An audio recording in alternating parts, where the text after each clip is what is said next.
Fala pessoal, Renato Guimarães aqui mais uma vez do portal engenharias.org e ontem nós estivemos numa palestra com Ciro Gomes, ex-presidenciável, e a palestra foi realmente muito boa. Apesar de nós não sermos da esquerda, a palestra foi muito boa por conta dos números que ele trouxe a respeito da Petrobras, da Embraer e por aí vai, tá bom? Vou deixar vocês agora com o vídeo na íntegra, espero que vocês gostem e não esquece do comentário e de se inscrever no canal, beleza? Grande abraço, até o próximo vídeo. Muito boa tarde a todas e a todos. É uma honra muito especial para mim, sempre uma ocasião comovente, emocionante, voltar a essa casa que é palco de tantos e tão graves e delicados momentos da vida brasileira, sempre ao lado daquilo que é mais rico e importante para nós, que é nosso povo. Por isso, meu caro Dr. Pedro Celestino, presidente do Clube de Engenharia, minha primeira palavra é de gratidão pela honra especial que me concede, mais uma vez, de falar no Clube de Engenharia, que, dito do Rio, é o Clube do Brasil. Cumprimento também o Raimundo, que reparte conosco essa mesa, ele que é ex-presidente, trouxe também em alta conta as melhores tradições dessa casa. E, se me permite, eu vou destacar um da minha turma, que é o William Rodrigues, presidente da Juventude do PDT, que está aqui conosco.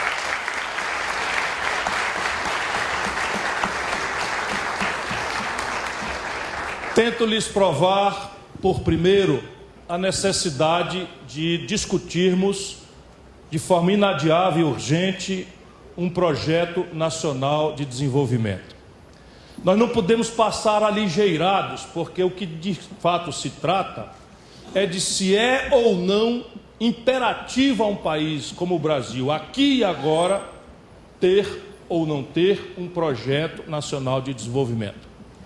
Eu afirmo, para discutir, e é o que tentarei demonstrar por primeiro, que sem a celebração de um projeto nacional de desenvolvimento, nosso país está fadado a ser negado como nação soberana e a não ter condição de oferecer à sua gente nenhuma perspectiva de uma vida minimamente justa e digna, por um emprego remunerado com salário decente ou por uma aposentadoria minimamente digna daqueles que, já não tendo mais idade, não podem trabalhar, ou daqueles que, como eu, fazem da sua central preocupação a condição melhor de educar as nossas crianças e jovens. Nada disso será possível num ambiente em que o espontaneísmo individualista ou egoísta do mercado seja a força dirigente, seja o elemento dogmático, pouco inteligente, pouco reflexivo, que em nada consulta a nossa realidade, replicando manuais estrangeiros, sem nenhuma audiência nem consulta aquilo que de fato importa para a vida real do Brasil. Se não, vejamos. Projeto supõe planejamento. Planejamento supõe metas, objetivos, prazos, supervisão, avaliação, controle.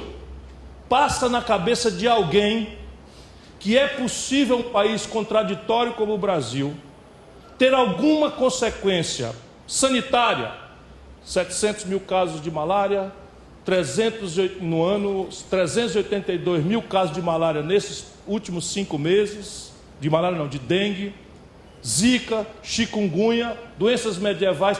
Alguém imagina que o espontaneísmo individualista do mercado vai algum dia oferecer respostas para esse tipo de coisa? Alguém imagina que é possível confrontar essas coisas pelo mercado? Ou alguém imagina, falando em linguagem do mercado, que é possível uma nação ter produtividade equivalente aos nossos competidores com essa montanha de doenças medievais infelicitando a vida do nosso povo? Falei logo na caricatura, mas eu queria saber se alguém acredita que nós vamos educar nossas crianças e jovens pelo espontaneísmo individual do mercado, num país em que 78% da população ganha menos de 3 salários mínimos. É possível imaginar que o mercado de educação vai emancipar o povo brasileiro, nossos jovens, com uma educação minimamente qualificada? Isso não existe. Mas vamos à questão econômica.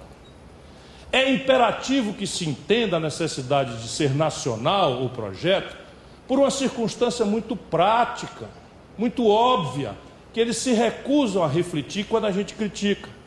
E é derivada de uma pergunta muito simples. As condições de empreender, de produzir, de trabalhar, de ter emprego, de pagar impostos, essas condições de empreender são globais? É uma resposta muito contundente. Não, as condições de empreender seguem sendo dramaticamente nacionais e, mais recentemente, por tudo quanto está acontecendo a partir de iniciativas norte-americanas, especialmente depois da crise de 2008, por todo o experimento sofisticado, impressionante da China ou dos seus satélites avizinhados no Oriente, de Singapura, do Vietnã, da Coreia do Sul. O que está acontecendo hoje na Europa? As condições de empreender são dramaticamente, cada vez mais nacionais, não são globais. Se não, vejamos, é ou não é uma condição essencial ao ato de produzir, de trabalhar, de abrir um comércio, abrir uma indústria, abrir uma estrutura de serviço, a personalidade do financiamento? Não só o preço do financiamento, que é a taxa de juros, mas a personalidade ela mesma. Sabe como nasceu a Apple? Sabe como nasceu o Google? Sabe como nasceu o Yahoo? Sabe como nasceu a Microsoft, para ficar apenas empresas muito conhecidas do mundo? Com um negócio que nem sequer a expressão em português nós temos, chamado Venture Capital. Sabe o que é isso? É um dinheiro que o capitalista moderno do mundo disponibiliza para financiar inovação, ideias novas, audaciosas, que não tem precedente pretérito, ou seja, não tem precedente que demonstre que ela é viável, mas que tem um alto potencial imaginativo de inovar, de criar uma coisa. Portanto, não tem garantia, portanto, não tem custo, não tem juro. Qualquer de vocês, tendo uma ideia inovadora, nos Estados Unidos, na Europa, ou no Japão, ou na China, vai num fundo de Venture Capital, apresenta a ideia, isto é ajuizado por um coletivo, e se aquela ideia de fato tiver um potencial, eles botam o dinheiro. Se o empreendimento como o Google deu certo, o Facebook deu certo, eles são, doravante, sócios, ganham de serem sócios de 10%, de 20%, de 30% dessa empresa nova. Se micar, o prejuízo é do capitalista. Só que cada 100 empresas, 2 que dão certo, paga 98 que fracassam. Isto não existe no nosso país, como personalidade do capital, só para dar um exemplo. E o custo? Faz 11 anos que se toma dinheiro emprestado no primeiro mundo a juro negativo. O que é juro negativo? É você estando na Alemanha, você toma 1.000 euros emprestado dia 1º de janeiro, no fim do ano você está devendo 970. Porque a inflação come e o juro é negativo. Sabe quanto se desconta uma duplicata no Rio de Janeiro? Um cliente de primeira linha, 1,75% ao mês. Significa o seguinte, que aqui no Rio de Janeiro, se você tomar R$1.000 emprestado no primeiro dia do mês e for de primeira linha, no fim do ano você está devendo R$1.410. Bota para competir quem se financia a juro negativo com quem se financia a juros maiores do mundo, e essa competição desintermediada pelo mito neoliberal simplesmente destrói quem se financia assim. A condição de empreender, de produzir, de trabalhar, de ter um comércio, de prestar serviço, é uma variável direta do nível de sofisticação tecnológica praticado. Ou alguém aqui duvida? Quem aqui aprendeu datilografia, né, com a SDFG? Pois bem, a inovação tecnológica destruiu as fábricas de máquina de escrever. Todas as pessoas que trabalhavam como máquina de escrever sumiram. E isso quer dizer concretamente que todos os celulares que estão nesse ambiente, eles derivam de uma que nós brasileiros estamos portando, nós brasileiros pagamos, todo o nosso dinheiro que pagou por um celular foi bater no estrangeiro. Por quê? Porque o domínio tecnológico é essencial ao ato de empreender. E tecnologia não é uma coisa que se distribui por igual no mundo. Cada vez mais agressivamente, inclusive protegido de forma prepotente por leis de propriedade intelectual impostas a canalhas do mundo periférico, como aconteceu com a lei de propriedade intelectual brasileira, uma das mais entreguistas do mundo, e aí simplesmente nós não temos condição de competir. Quantos celulares brasileiros existem? Nenhum. Sabe um carro produzido em Resende aqui, para a gente dizer que o Brasil tem indústria automobilística? Hoje, 80% do valor econômico de um carro produzido no Brasil vem do estrangeiro. Toda a parte rica do carro, a mecatrônica, a informática embarcada, a transmissão eletrônica, tudo isso vem do estrangeiro. Nós estamos aqui apenas agregando aquilo que não tem mais valor agregado, que não é importante, que é volume e que não interessa tanto. E, portanto, se o domínio tecnológico não é global, há de ser nacional a compreensão do desenvolvimento e do ato de empreender. E, por fim, algo que vai fazer, já começou o planeta Terra tremer, é a questão de escala. Diz a questão da escala do tamanho do empreendimento e da capacidade de volume de bens ou serviços que o empreendimento de vanguarda globalizado tem como característica. E isso não é global. Na China, você produz numa fábrica em Shenzhen de calça jeans 1 bilhão de unidades por ano. 1 bilhão de calça jeans numa fábrica. Quanto custa o pano para essa fábrica? Muito mais barato do que para as pequenas. Quanto custa os outros elementos, os botões, os ilhoses, etc. Muito mais barato. E quanto precisa ganhar essa fábrica por unidade? meio centavo de dólar. Porque vende 1 bilhão de meio centavo de dólar e tem a lucratividade. Na prática, sim, é muito simples. Uma calça feita em mega escala chega mais barato do que custa produzir a mesma coisa em pequena quantidade. Simples assim. Lá na Sulanca de Caruaru, em Pernambuco, tem-se uma informalidade absoluta. Toda esta agenda selvagem de uma certa fração do empresariado escravocrata brasileiro já é praticada. Lá não tem previdência, lá não tem direito trabalhista, lá não tem jornada de trabalho, lá não tem indenização por hora extra, lá não tem imposto, lá não tem absolutamente nada. Pois bem, uma calça jeans feita na China, pelo mero fato de ter feito em mega escala, chega mais barato em Caruaru do que uma calça jeans feita por eles nessa condição selvagem de trabalho. E a escala de uma economia é dada, por primeiro, pelo tamanho do seu mercado interno, que é imediatamente uma variável do seu perfil de distribuição de renda. No Brasil, vou repetir esse argumento muitas vezes, nós temos a mais perversa distribuição de renda de todas as economias organizadas do mundo. Agora vamos juntar as 3 condições, fora outras tantas, e a taxa de câmbio, que é um pouquinho mais complexo. As economias de vanguarda com a qual nós somos obrigados a competir se financiam a juro negativo e a personalidades de capital absolutamente exóticas, operam na ponta do processo tecnológico enquanto nós estamos retardando e piorando a nossa maturidade tecnológica.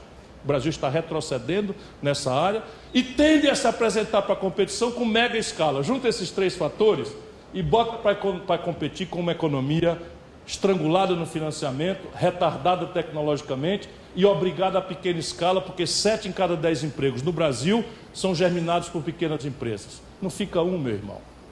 E aí você começa a entender os números do Brasil. Nos últimos 3 anos, só para tomar os últimos 3 anos, 13 mil indústrias foram fechadas no Brasil. 220 mil pontos de comércio foram fechados no Brasil. 63 milhões de brasileiros estão hoje humilhados com o nome no SPC.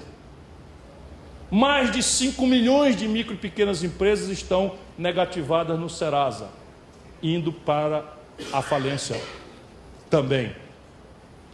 O empresariado nacional brasileiro está devendo 3 trilhões de reais. E esses 3 trilhões de reais, 600 bilhões de reais já estão atrasados. E os bancos se retraíram porque nós, criminosamente, ao longo dos últimos 20 anos, permitimos que o sistema financeiro brasileiro fizesse o que nenhum país do mundo capitalista jamais admitiu. No Brasil, 82% de todas as transações financeiras estão concentradas nas mãos de 5 bancos apenas. Só para vocês terem ideia, nos Estados Unidos brigam pelo consumidor, pelo cliente, 5 mil bancos. E a forma da briga de 5 mil bancos é baixar juro, é baixar tarifa, é tratar o cliente com o mínimo de decência. Nos Estados Unidos, você paga 17,5% de juro no cartão de crédito marca Visa ou American Express, que são marcas americanas. No Brasil, você paga 486% de juro pelo mesmo Visa e o mesmo American Express, porque o governo brasileiro, desde o Fernando Henrique, está entregue ao controle do sistema financeiro e do rentismo.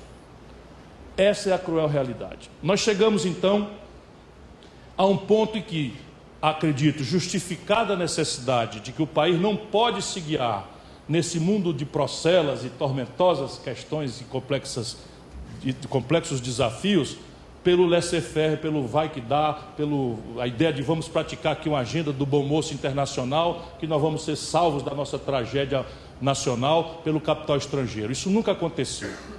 Todos os países que se desenvolveram, pouco importa a retórica ou a institucionalidade, obedeceram a estratégias coordenadas entre governos empoderados, iniciativa privada convergente com a hegemonia da estratégia de desenvolvimento pactuada ou imposta, porque nem sempre é em regime democrático, e fizeram aposta em gente.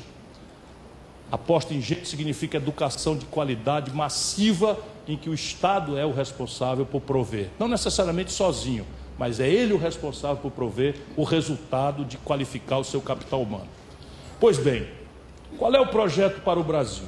Eu penso que nós precisamos sair do disse-me-disse, da fuxicalhada, de discutir as maluquices da Damares, né?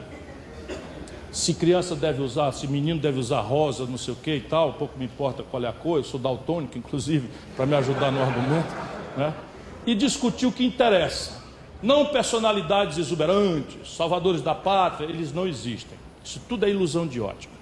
Nós precisamos discutir um projeto nacional de desenvolvimento e isso tem que ser a partir da realidade brasileira, o aqui e agora brasileiro. Eu estou propondo, para melhorar no debate, que nós compreendamos as premissas estratégicas de quem quiser formular um modelo e ter capacidade de implantá-lo mandando no seu próprio nariz. Primeiro, em linha com a experiência internacional, sem falta, parece que o que explica desenvolvimento é uma premissa de pelo menos 3 colunas. Nas 3 nós estamos com um problema sério no Brasil. Primeira coluna: jamais prosperou um país que, para sustentar sua prosperidade, seja assentada na ilusão do capital dos outros. É invariável na experiência exitosa da humanidade que todos os países que se desenvolveram na história da humanidade e na geografia econômica contemporânea, que a base do capital que sustenta esse desenvolvimento é o capital nacional, não é o capital estrangeiro. Isso não quer dizer banir o capital estrangeiro. Quer dizer que quanto mais alto seja o nível de poupança do país, do seu próprio recurso, melhor é a qualidade do capital estrangeiro que vem a ele se associar. Também ninguém precisa ser economista para entender, é a psicologia do gerente de banco. Se você tem um saldo muito alto, o gerente de banco lembra do dia do aniversário da sua mulher, né? Manda uma cesta de Natal para você e tal. Se você está com um cheque especial furado e precisa conversar um pouco, ele não pode receber porque está em reunião. É a mesma coisa. Se o país tem alto nível de formação bruta de capital, de poupança doméstica, do seu próprio dinheiro, o melhor capital estrangeiro é o que se interessa, porque você vem sem correr risco de liquidez, sem correr risco de segurança, não é? Tendo a possibilidade de se associar a um cliente sólido.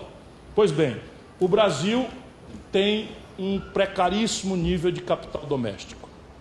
O capital doméstico no Brasil hoje está decaindo e está ancorado em ridículos 14% do PIB.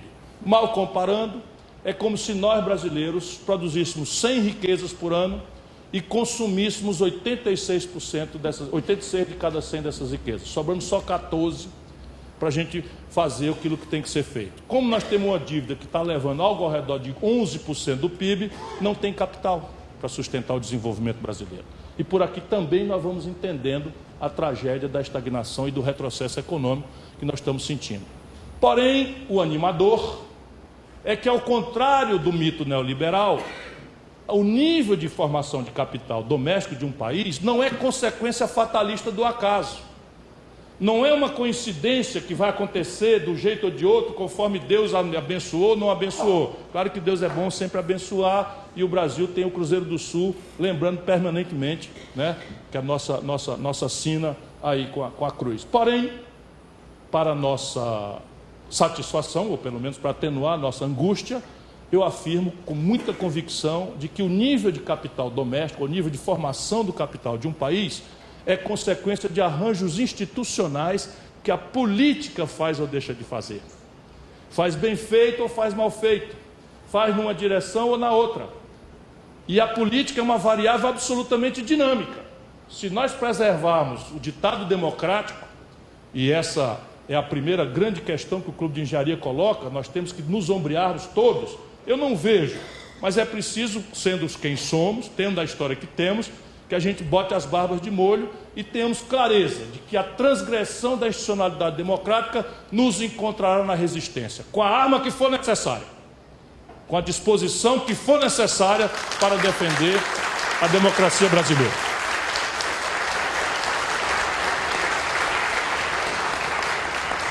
Por quê? Porque democracia é a linguagem da... Quer dizer, a política é a linguagem da democracia. Portanto, se eu estou dizendo que a primeira grande coluna de sustentação de um projeto é entrar numa dinâmica de levantar a poupança nacional para dar lastro, para dizer de onde é que vem o dinheiro para financiar nossos objetivos ambiciosos, e a política é capaz de fazer isso, eu preciso preservar a política. Eu preciso recuperar, dignificar, qualificar, fazer que o jovem volte a entender que a política é a única saída. E não por acaso o neoliberalismo sataniza, pega o mau exemplo, generaliza, para todo dia deformar na cabeça das nações a compreensão de que a política é o poder do povo, para que, não tendo o povo crença na sua própria capacidade de mudar seu destino, aceite as transações tenebrosas dos gabinetes de ar-condicionado de Brasília e suas tramas terríveis, que já estão começando de novo. Vou abrir um parênteses, porque eu acho que a gente tem obrigação, qualquer que seja o preço e o desgaste, de não deixar essas coisas acontecerem impunemente. O senhor ministro Toffoli, data máxima vênia, presidente do Supremo Tribunal Federal, não pode confraternizar com os políticos se acertando pacto, seja de que natureza for. Por quê? Por quê? Por quê? Simples assim. Porque na funcionalidade da democracia, a última palavra acreditada e respeitada deve ser a do judiciário. Se o governo quer fazer um conjunto de mudanças, que ele se acerte na política, ele está autorizado por 57 milhões de brasileiros, que são irmãos nossos, que se acerte na política. Mas se ele transgredir os princípios da Constituição, quem vai julgar? O Supremo Tribunal Federal. Como o que está fazendo o presidente do Supremo Tribunal Federal na mesa dos políticos acertando o pacto? Não pode. É preciso deixar claramente isso, posto que não vamos aceitar esse tipo de constrangimento que deforma e leva o Brasil para o rol mesquinho das repúblicas de banana. Então, a elevação da formação bruta de capital, Pedro, você me interrompa aí se eu estiver falando demais, se desenha a partir de institucionalidades que a política faz ou deixa de fazer, tinha dito já. Há algumas pistas. Por exemplo, o sistema tributário. O sistema tributário brasileiro é o sistema tributário que eu conheço, eu sou outrora professor de Direito Tributário na universidade, é o sistema tributário mais regressivo do mundo. Regressivo significa o quê? Nós cobramos muito mais imposto de quem pode pagar menos e muito menos imposto de quem pode pagar mais. E isso é um dos fatores que deprime a poupança do país. Nós cobramos muito mais tributação sobre o investimento, bens de capital, por exemplo, do que cobramos sobre a retenção especulativa de lucros e dividendos, sobre os quais cobramos nada. E o Brasil, volto a dizer, tecnicamente, nós temos como superar, Raimundo, o déficit primário brasileiro, que parece o grande flagelo da retórica oficial, todo mundo com a faca no pescoço para aprovar uma reforma da Previdência mal estudada, estúpida, injusta, quando você tem assim, tecnicamente, em linha com as melhores práticas internacionais, o mesmo dinheiro ouvindo a conversa. Qual seja, um imposto sobre lucros e dividendos. Só o Brasil e a Estônia, um minúsculo país do leste europeu, não cobram. O imposto sobre heranças grandes no mundo cobra 40% em média, o Brasil cobra 4%. As renúncias fiscais, feitas sem critério nem de política industrial e de comércio exterior, nem de estímulo à alocação regional de investimento, nada. Puro e simples clientelismo, não raras vezes obtido à custa de propina ao longo dos últimos anos todos. As renúncias fiscais no Brasil custam por ano 386 bilhões de reais. Se nós, teoricamente, renegociássemos, sem maiores traumas, 20% desses 386 bilhões de reais por ano, todo o problema da Previdência sumiria no primeiro ano. Só para vocês verem a que senhor nós queremos servir. Isso não quer dizer que não devemos debater a Previdência. Sim, na lógica de formação bruta de capital, há um grande debate a ser feito na Previdência Social. Nós do PDT não somos daqueles que queremos ver o circo pegar fogo para rir da cara do palhaço. Porque nós estamos muito convencidos que nesse caso o palhaço somos nós mesmos, o povo brasileiro. Portanto, nós queremos discutir o problema da Previdência. Só que o problema da Previdência no Brasil não pode ser resolvido 83 de cada 100 reais do sacrifício pesando sobre quem ganha até 2 salários mínimos. Preservando privilégios absolutamente inexplicáveis, enquanto se mente no universo caótico da internet, que estão moralizando que político agora só vai ter R$ 5.800. Isso é mentira. A aposentadoria especial dos magistrados, dos políticos, apenas mudou o prazo, mas o valor não é R$ 5.800, continua sendo os R$ 26.000. Agora, por exemplo, a aposentadoria dos militares, eu tenho muito respeito pelos militares, mas estou provocando, porque não é razoável que um governo que tenha 9 ministros generais, 122 oficiais superiores em diversas hierarquias do governo, deixe o país ser entregue aos interesses estrangeiros de forma tão vergonhosa como está sendo feito. E nós precisamos pôr em debate número. A aposentadoria dos militares custa ao governo brasileiro 47 bilhões de reais por ano. E eles contribuem com 3. Portanto, o déficit nos militares é de 44 bilhões de reais por ano. Agora o Bolsonaro aumentou, na proposta de reforma, um pouquinho a contribuição deles, que segue sendo menor do que todos. Aumentou um pouquinho a idade, que segue sendo 10 anos menor do que a de todos. E aumentou na mesma hora a reestruturação da carreira, aumentou os salários. Algumas categorias em 124% agora. Ou seja, um general saiu de 22 mil para 30 mil reais. Não que não mereça 50, 60, 70 mil, mas agora, quando se está propondo na mesma lei fazer o benefício de prestação continuada que se destina ao mais miserável dos brasileiros, que não tem saúde, não tem condição de contribuir, que é um salário mínimo para passar para R$ 400 o benefício de prestação continuada, isto não é razoável e nem tolerável. Por essa razão, mas discutir a formação bruta de capital num redesenho previdenciário, nós topamos. Desenhar um mercado de capitais.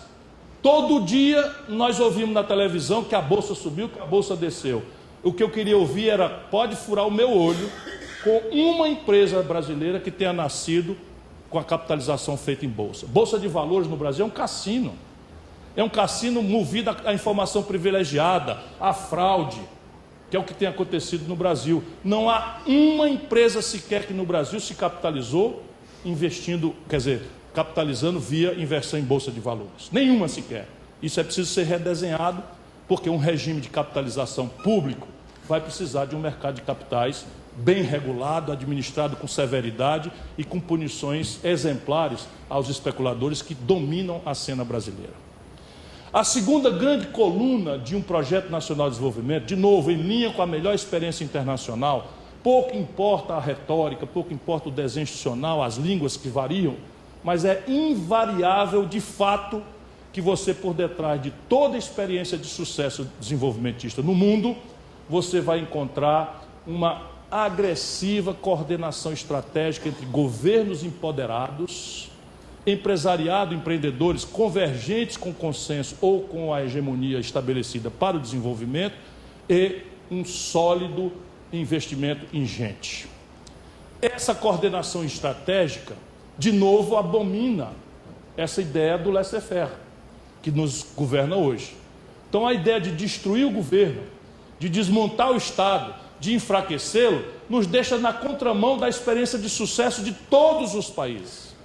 Alguém pode me desafiar com o experimento ultracapitalista norte-americano. Esse é o melhor de todos os exemplos. Retórica à parte, alguém aqui acredita que a América do Norte seria o que é, sem a virada do New Deal, que foi a grande resposta keynesiana à depressão de 29? Não existiria. Alguém imagina que a América seria o que é, modernamente, se não fosse o extraordinário esforço de reconversão industrial que ela provocou a partir da estrutura que a preparou para ir para a guerra tardia na Segunda Guerra Mundial. Não seria. Mas mais modernamente, alguém imagina que a América do Norte seria o que é, sob o ponto de vista de grande potência internacional, sem a coordenação de um governo que gasta mais do que qualquer governo do planeta Terra em defesa, financiando a corrida aeroespacial ou financiando a inovação e os domínios tecnológicos da área de saúde, para ficar nos 3 mais importantes. Tudo isso nos Estados Unidos é financiado pelo dinheiro público. Sabe onde nasceu a internet? Nasceu numa universidade americana, financiado pelo exército americano. Então eles ensinam o liberalismo para os outros, ensinam que o Estado dos outros deve ser mínimo, ensinam que o Estado deve ser demitido de qualquer intrusão no domínio econômico, enquanto na prática fazem exatamente o oposto. Sendo que agora, com Trump, o argumento ficou mais fácil ainda. O Trump acabou de impor uma restrição alfandegária de 25% de imposto para todos os produtos chineses que a América do Norte impõe, enquanto estão propondo para nós destruir as nossas proteções aqui industriais e entregar nossas riquezas ao capital estrangeiro. Então, isto é fatal, e isso é o que faz. A China, fica óbvio, tudo que a China fez, eu dou exemplo para vocês. Em 1980, a China representava 1% do comércio do mundo, com 700 milhões de habitantes. O Brasil representava 1%, igualzinho com a China, com 160 milhões de habitantes. Ou seja, nós éramos um país relativamente muito mais rico do que a China ontem, em 1980. Hoje, a China representa 12% do comércio do mundo, com 1 bilhão e 300 milhões de habitantes, e o Brasil representa os mesmos 1% do comércio mundial de 80, com os 200 milhões de habitantes. Com as mesmas condições de oportunidade e crise que o mundo experimentou, a China explodiu e o Brasil ficou. E o problema, portanto, é aqui. Na verdade, o Brasil destruiu essa coordenação estratégica. Não tem projeto, não compreende o caminho.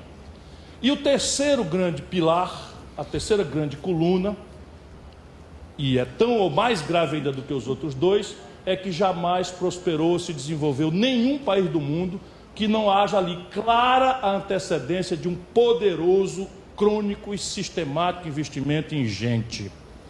O Brasil hoje está decadente em relação à educação. O Brasil hoje tem metade da escolarização da Argentina. O Brasil hoje tem menos da metade da escolarização de Cuba, que é um país mais pobre do que o estado do Ceará. O Brasil hoje tem 16 garotos de 18 a 25 anos matriculados no ensino superior. A Colômbia tem 42. Ou seja, se nós quisermos falar sério em desenvolvimento, se nós queremos falar sério em projeto nacional, é preciso tomar a decisão real, verdadeira, que se deve espelhar nos orçamentos e nas práticas dos governos em relação a emancipar nossa juventude, nossa criançada, nossas inteligências, com uma educação, uma ciência e tecnologia absolutamente diferentes do que estamos fazendo hoje. E eu estou citando Cuba, Colômbia e Argentina para mostrar que isso é um desafio que o Brasil pode perfeitamente praticar se a equação distributiva não for tão violentamente perversa como é hoje. 51% do orçamento para financiar a especulação financeira e menos de 4% do PIB para a educação. Então isso mostra claramente que é uma questão de guerra política na questão do conflito distributivo. Porém, um projeto nacional com estas ambições tem que começar no Brasil aqui e agora. E aí nós temos um problema. Para não ficar, eu estava dizendo ali na reunião com na chegada na hospitalidade ali com a direção do Clube de Engenharia, que eu todo dia de manhã acordo com um imenso pulso depressivo e uma imensa revolta. Aí eu cuido ali, na hora do café, eu cuido de transformar minha decepção, minha frustração, né, em revolta. Aí eu saio para a rua. Né? Portanto, não se permitam deprimir. Mas vejam bem, do ano 80 para hoje, o Brasil cresce pífios 2,2%.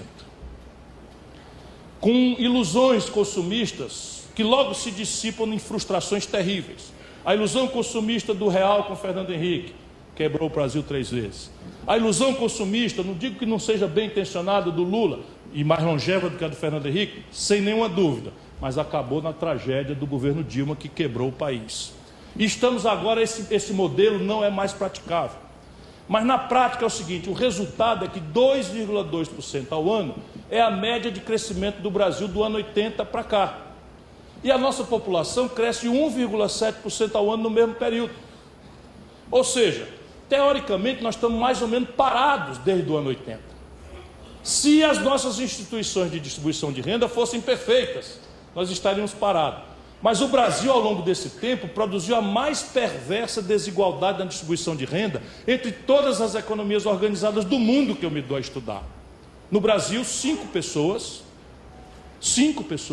acumulam fortuna equivalente às posses de 100 milhões de brasileiros.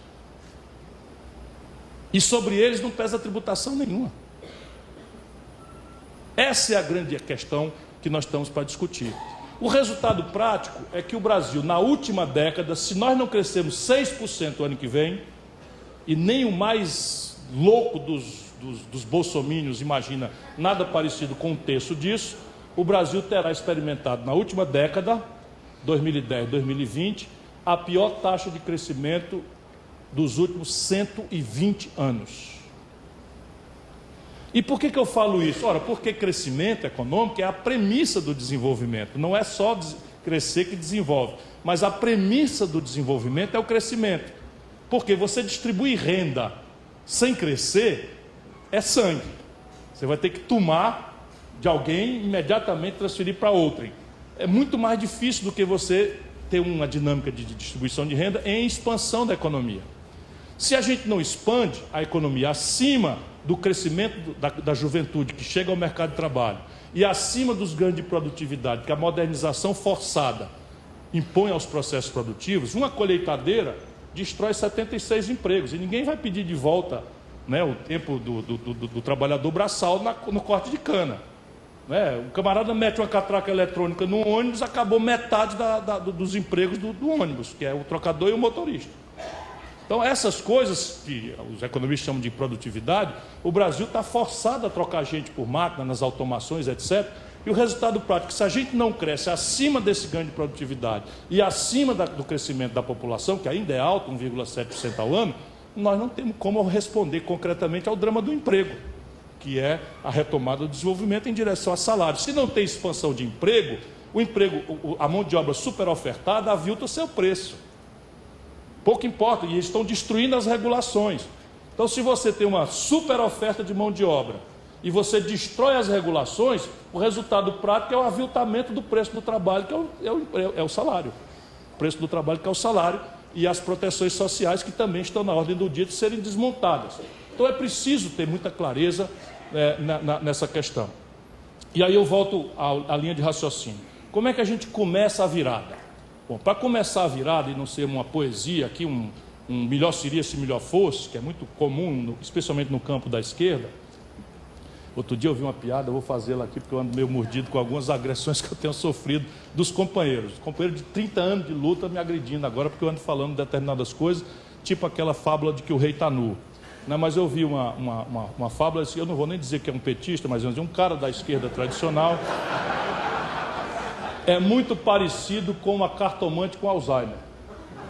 Sabe tudo o que vai acontecer nos próximos 4 anos, mas não lembra nada que aconteceu dos últimos 16 anos. Essa eu achei muito boa.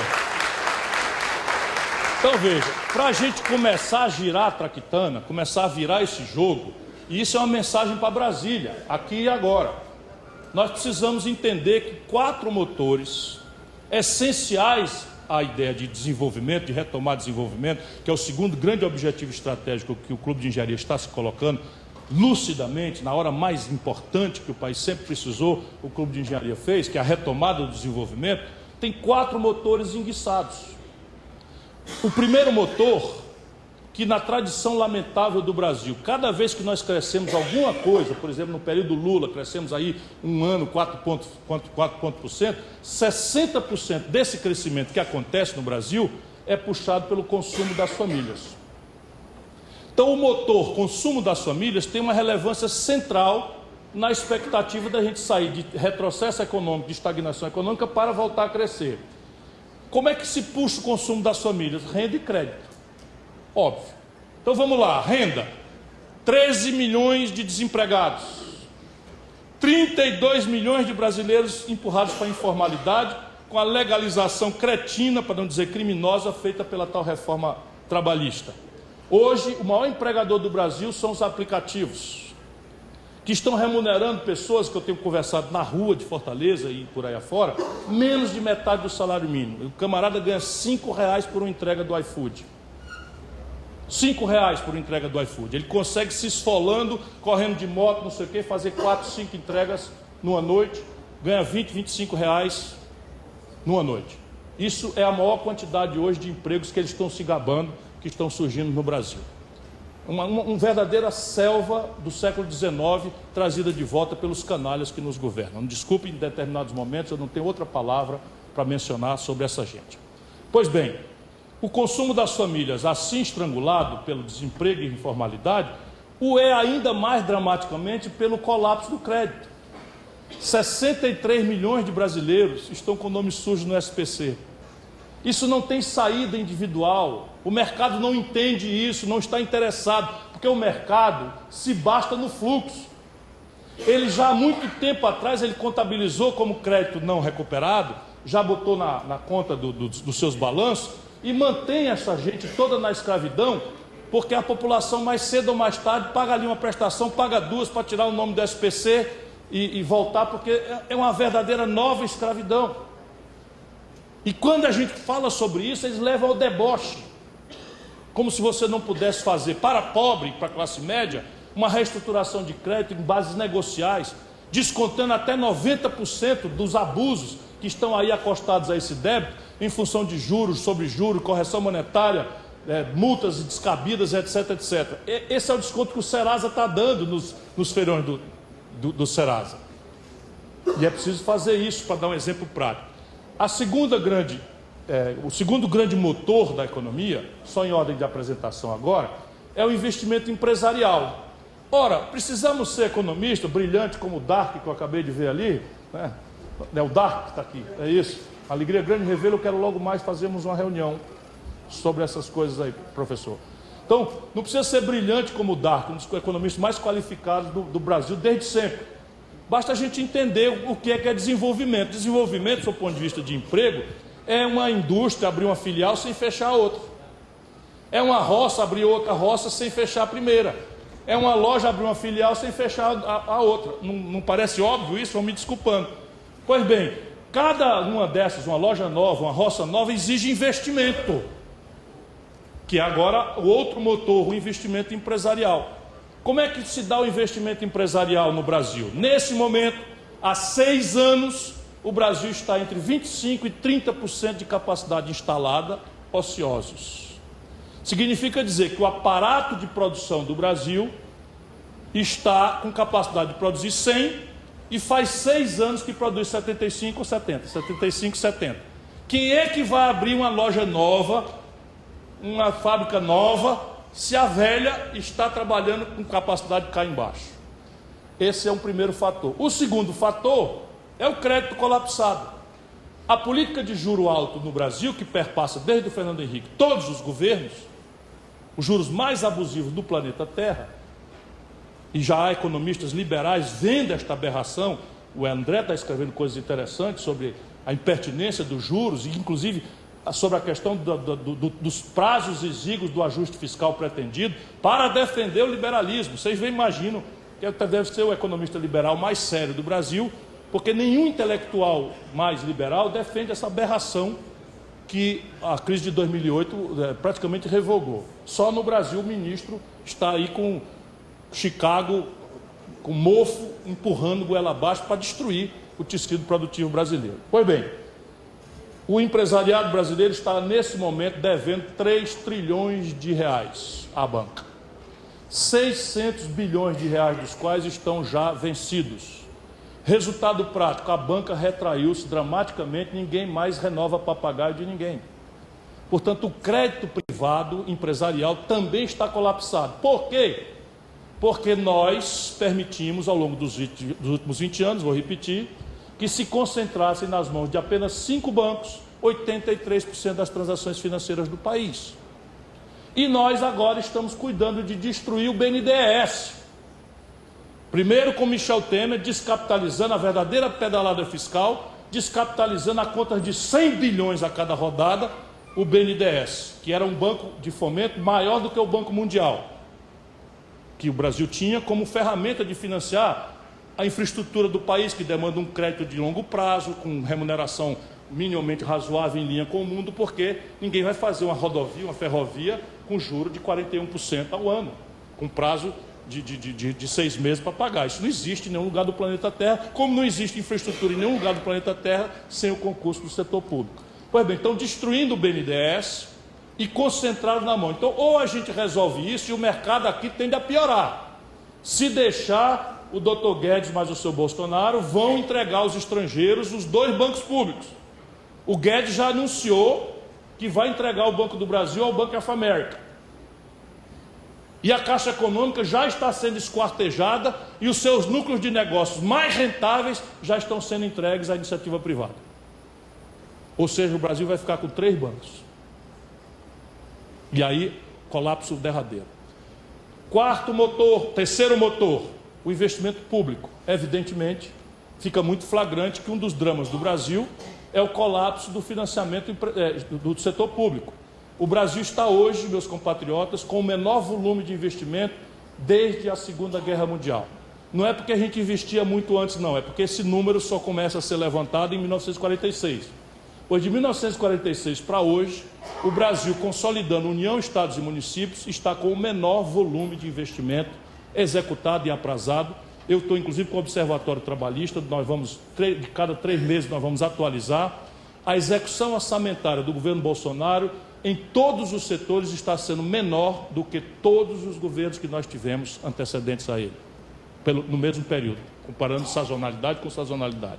Não chegaremos a 0,46% do PIB, menos de 1% do PIB consolidado de investimento. Quando só para a infraestrutura, para a manutenção da infraestrutura do país, nós precisamos de 1,5% do PIB.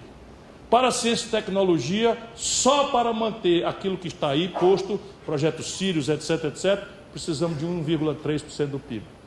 Né? Quando o ideal é 3% de um e de outro, para dar exemplo prático. Né?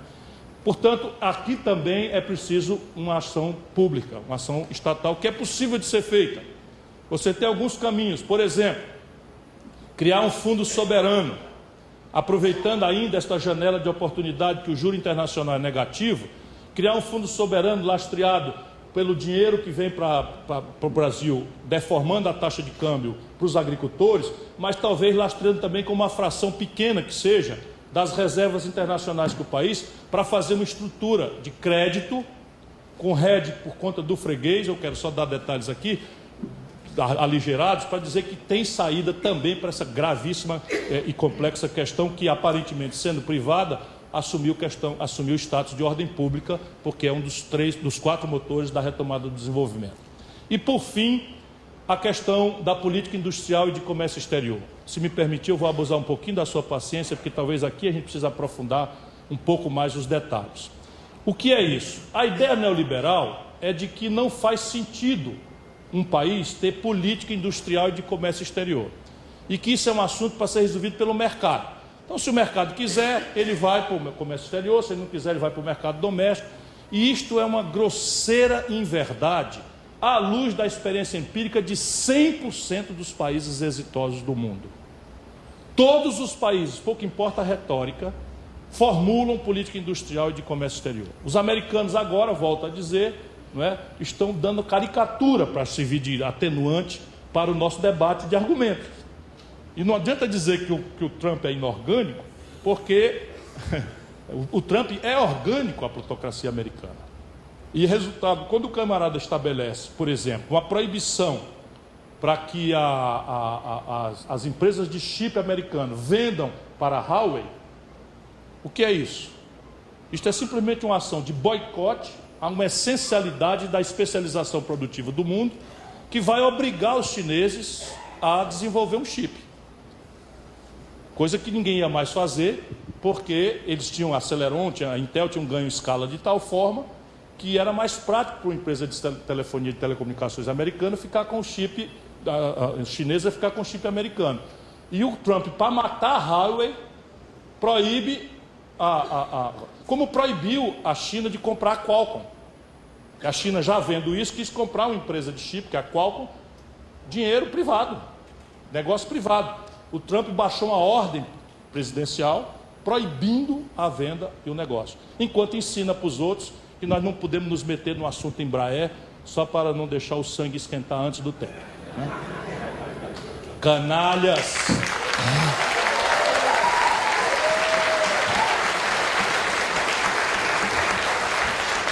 Então, o Brasil está se desindustrializando e é absolutamente vã, terrivelmente ilusória, perigosíssima a crença de que nós vamos pagar o nosso moderno modo de vida ou de aspiração de vida, que é referido à microeletrônica, a telecomunicações, a celular, a 5G daqui a pouco, a TV 4K, a novos materiais, a química fina de última geração, a meios de diagnóstico médico sofisticados, com soja, milho, feijão, minério de ferro e petróleo bruto. Essa conta ela não fecha. Ciclicamente até ela alimenta a ilusão de fechar, porque há momentos, é da natureza do mercado de commodities, que oscilem os preços para cima, mas logo mais eles oscilarão como certo para baixo, e isso explica por outro ângulo porque que o Brasil vai com Fernando Henrique Real, quebra, vai com Lula, quebra com Dilma. É exatamente isso. Ganhou dinheiro com a expansão do consumo, vai todo mundo às compras. Explode a importação, porque o Brasil está se desindustrializando, e o buraco é grande. Se os preços das commodities lá fora estão altos, fecha a conta, bota para o dia seguinte. Se os preços das commodities caem, como caíram com a Dilma, a fratura exposta está aí, desvaloriza o câmbio, inflação, aí meteram taxa de juros como solução para uma coisa dessa que não tem nada a ver com demanda e simplesmente é um fenômeno muito típico do Brasil, aqui e agora, a partir inclusive de uma deficiência do Plano Real, que eu conheço muito bem na origem. Era uma iniciativa séria, porém precária, que exigia ajustes e que foi transformada por oportunismo eleitoreiro, na reeleição do Fernando Henrique, neste negócio que está aí. E, infelizmente, o Meirelles é presidente do Banco Central com Lula, ministro da Fazenda do Temer e secretário da Fazenda do Dória. Tem alguma coisa completamente errada nisso, na minha opinião. O Levi é ministro da Fazenda da Dilma e presidente do Banco do BNDES do Bolsonaro. Só um pouquinho. A gente está na rua agarrado, brigando, e esses caras não saem de lá. É a mesma coisa, a mesma ideia, né? E isso é um problema sério, porque nós no Brasil temos essa peculiaridade, é que uma parte da esquerda legitimou esse caminho, seus intérpretes, seus agentes e suas ideias. E isso nos deixa, pelo menos agora tem 3 anos e meio, para quanto mais fraternalmente possível, furar esse tumor. Ou a gente muda de estratégia, muda de modelo, ou é assim mesmo. Câmbio flutuante, superávit primário, e meta de inflação foi uma invenção às pressas que o Armínio Fraga fez numa madrugada do Fernando Henrique e que é a política econômica dominante nos 8 anos do Lula, nos 6 anos Dilma, nos 2 anos Michel Temer e agora no Bolsonaro.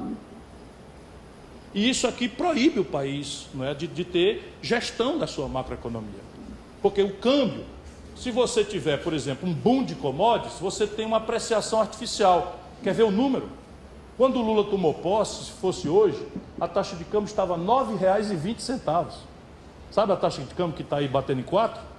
Estaria com valor constante R$ 9,20. Vocês imaginam R$ 9,20 um dólar. Quando o Lula, 8 anos depois, entrega para Dilma, a taxa de câmbio a valor constante estava R$ 1,75.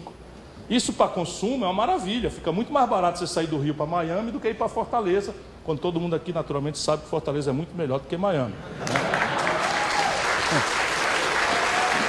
Mas para a competitividade, mas para o tecido produtivo do país é um desastre, porque você serve uma ilusão consumista insustentável, destrói as contas externas do país, desmonta seu tecido produtivo e de repente vem a amargura, quebra o país, e a quebra toma de volta tudo. Quando a Dilma tomou posse estava 1,75, quando ela foi derrubada o dólar estava 4. Ou seja, com a Dilma, aquilo que o Lula fez o povo ter capacidade de consumir 4 vezes mais, com a Dilma perdeu metade em 6 meses. E aí a gente entende as popularidades cíclicas e o ciclo de fazer. Isto tudo arremata nossa conversa. Nós temos uma tarefa complicada sob o ponto de vista político, mas é muito importante que todo mundo saiba que o Brasil tem alternativas. É um dos raros países do mundo de desenvolvimento retardatário que tem 10 ou 20 portas alternativas de fazer. A aplicação da política industrial de comércio exterior no Brasil, ao contrário de outros lugares do mundo, é flagrante. A gente não precisa nem sequer fazer um debate muito complicado para convencer as pessoas da evidência, porque esses potenciais eles se revelam com uma contundência e uma clareza que os números impõem. Como? Pega o balanço de pagamentos do país e olha onde é que está o buraco da conta do Brasil em manufaturados. Olha onde é que está o buraco. Aí você vai encontrar, primeiro, petróleo e gás. Olha que maravilha. O Brasil, do mundo moderno, pela invenção do pré-sal, extraordinária obra da engenharia brasileira, repetindo lá atrás, com Monteiro Lobato, com Getúlio, todos os relatórios russos, soviéticos, norte-americanos, diziam que não tinha petróleo no Brasil. Nós fomos lá, a engenharia brasileira provou que o Brasil tinha petróleo. Depois, todo mundo negava a possibilidade de você explorar petróleo abaixo da linha do pré-sal. A engenharia brasileira, sem precedente no mundo, foi lá e desenvolveu toda a estrutura para fazer a exploração do pré-sal. E hoje o Brasil tem 20 trilhões de reais de riquezas já cubadas. Prestem bem atenção. 20 trilhões de reais de riqueza já cubada nas prospecções que já se fez, não ainda na exploração do petróleo do pré-sal. Evidentemente que o Brasil tem aí um potencial extraordinário de verticalizar uma indústria e ter um protagonismo global em toda a cadeia produtiva do petróleo e gás, que é absolutamente enriquecedor. O céu aqui é o limite. Por isto, não é por acaso que a intenção dessa gente é revoga a lei de partilha, entrega o pré-sal para os estrangeiros, querem agora vender as refinarias do Brasil, quebrando uma lógica absolutamente extraordinária que é a integração da Petrobras. A Petrobras explora petróleo, a Petrobras processa petróleo, a Petrobras comercializa petróleo. Tem uma hora que a exploração dá prejuízo, no nosso caso não tem, porque nós já temos o custo de produção muito abaixo da média das nossas competidoras internacionais, mas a gente, por ter um negócio integrado, compensa.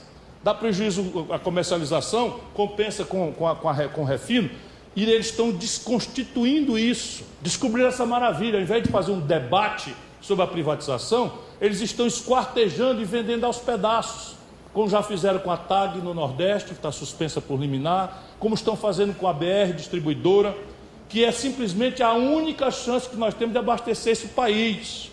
A BR Distribuidora é responsável pelo abastecimento de 98% do combustível de Roraima. Entrega isso para o estrangeiro, vê se Roraima vai ter abastecimento. Canalhas! Canalhas! Canalhas! Só propina explica isso. Só propina, suborno explica isso. Nada mais justifica esse tipo de comportamento do que estão fazendo.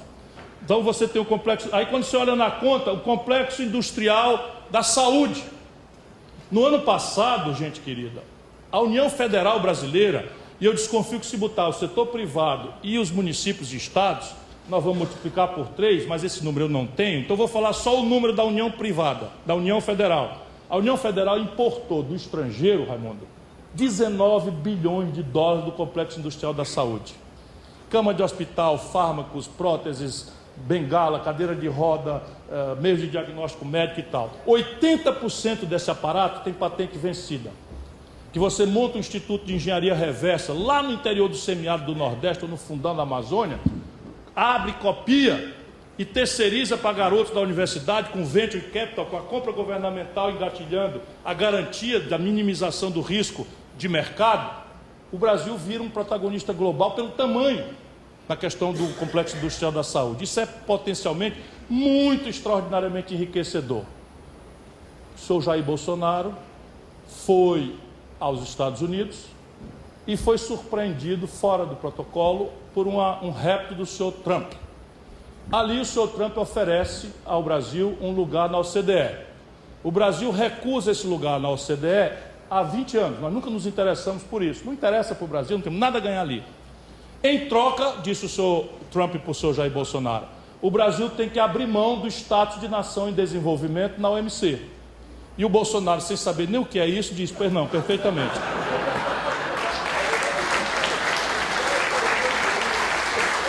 Aí diz, sim senhor, pois bem, sabe o que significa você ter o status de nação em desenvolvimento na OMC? Isso foi guerra diplomática de países como nós, a China, a Índia, etc. Significa, por exemplo, a possibilidade de organizar um programa de compras governamentais com finalidade de superação de atos tecnológicos ou, por exemplo, de desequilíbrio regional. O senhor Jair Bolsonaro está matando de graça a possibilidade do Brasil ter essa ferramenta de transformar-se numa potência do complexo industrial da saúde. Mas também não é só nesse. O terceiro complexo industrial nos números, complexo industrial da defesa. O Brasil importa bilhões de dólares por ano do aparato da estrutura de defesa. Míssil, rojão, eles usam rojão não, né? É porque eu estou muito mordido com eles. Eu que sempre respeitei muito, eu estou muito mordido. Mas enfim, todo esse aparato, caça, não é? Enfim, todo o aparato militar, os equipamentos, nós estamos importando quase tudo. E o resultado prático é que nós tínhamos o Brasil, um de 8 países do mundo que sabe montar um avião. Um de 8 países do mundo. A China ainda não sabe. Pois bem, a Embraer acabou de desenvolver 2 projetos com dinheiro público, dinheiro do povo brasileiro. Um deles custou 2 bilhões de reais, que é um supercargueiro chamado KC-390. Isso demorou uns 8 anos para ficar pronto. Ele ficou pronto ano passado, para vocês verem que não existe coincidência. Ficou pronto ano passado e tem uma fila de interesse previamente demonstrado para ela, pela joia que a engenharia brasileira produziu, de 20 bilhões de dólares de negócio no KC-390. A Embraer conseguiu, com dinheiro público, o transporte de uma relação absolutamente única na história do capitalismo, do pacote tecnológico 100% aberto da Saab para o caça Gripen, adaptado para dizer que daria ao Brasil o mercado, para rivalizar no mercado de caças do mundo inteiro, não, com dinheiro público. Pois bem, prontos esses 2 projetos para entrar em rentabilidade, sem se falar que a Embraer é a maior empresa do mundo de aviões de pequeno porte, de transporte civil, de 100 lugares, que a grande tendência é a aviação regional agora. Ela vendeu mais do que a Bombardier, do que a Boeing, juntas, no ano passado. Pois bem, venderam a Embraer por um valor equivalente quase ao preço com que a multinacional comprou o Copacabana Palace.